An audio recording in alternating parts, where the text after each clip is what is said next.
الحمد لله وكفى والسلام على عباده الذين اصطفى أما بعد فأعوذ بالله من الشيطان الرجيم بسم الله الرحمن الرحيم يا أيها الذين آمنوا إذا قمتم إلى الصلاة فاغسلوا وجوهكم وأيديكم إلى المرافق وامسحوا برؤوسكم وأرجلكم إلى الكعبين سبحان ربك رب العزة أما يصفون والسلام على المرسلين والحمد لله رب العالمين. Yesterday we discussed in detail various masail regarding water. So we covered some of the important aspects of water. And I just wanted to touch on one of the questions that was raised after yesterday's session regarding water. And then inshallah we'll begin a short discussion of wudu. This concept of abundant water and minimal water, or abundant water and minuscule water, which is called, actually abundant water is called ma'ul kathir, and then minuscule is called qalil, little. There was a question about how do you know how much water is abundant and how do you know how much water is minuscule.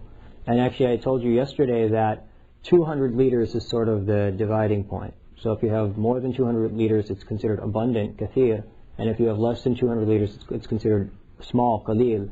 Or if you have running water, it's also considered kathir. So greater than 200 liters or running water is kathir, and less than that, less than 200 liters is qalil. And of course, the only time when this comes into play, the only time when you need to divide water according to the amount, is when when an impurity gets mixed in it. So if you mix an impurity into little water, then even a single drop of impurity will make the entire water impure. Whereas if you mix impurity into a larger body of water, greater than 200 liters, then only when one of the characteristics of the water is changed by that impurity will the water become impure. Now, this discussion of, how do you define little water and a lot of water? How do you distinguish between kathir and qalil?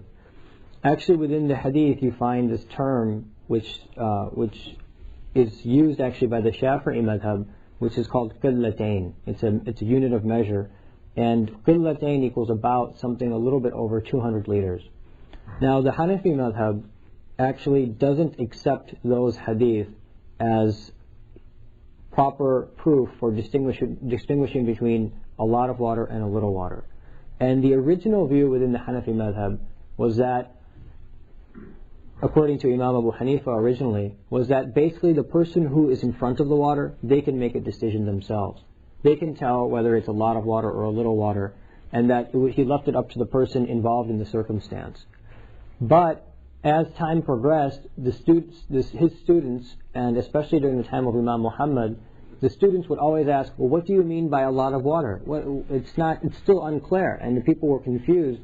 So Imam Muhammad, on one occasion while he was teaching his dars, and he was asked this question several times, actually said there is a water basin outside of this masjid where he was teaching his dars. That would be considered the defining amount which would make water abundant.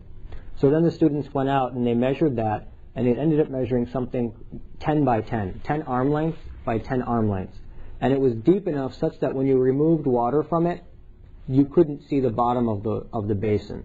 So it was just a big basin where people would make wudu. And you see this in traditional masajid as well, where they'll have this big area where people can make wudu, and people just walk up to it, and the water's sort of there, and then they make wudu from that water. So that concept of 10 by 10 actually originated there.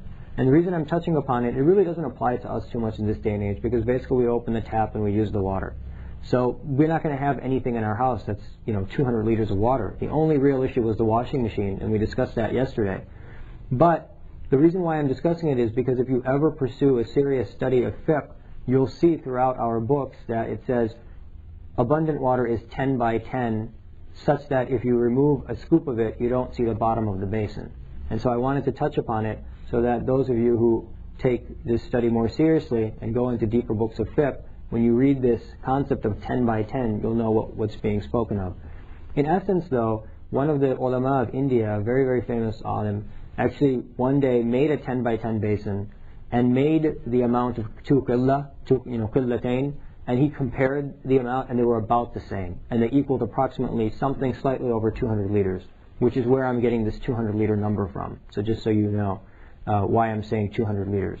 So basically, in the end, it all works out to be the same. The Shafi'i madhab and the Hanafi madhab, the amount of water that's considered abundant is basically the same. And in this day and age, with tap water, it really doesn't apply as much.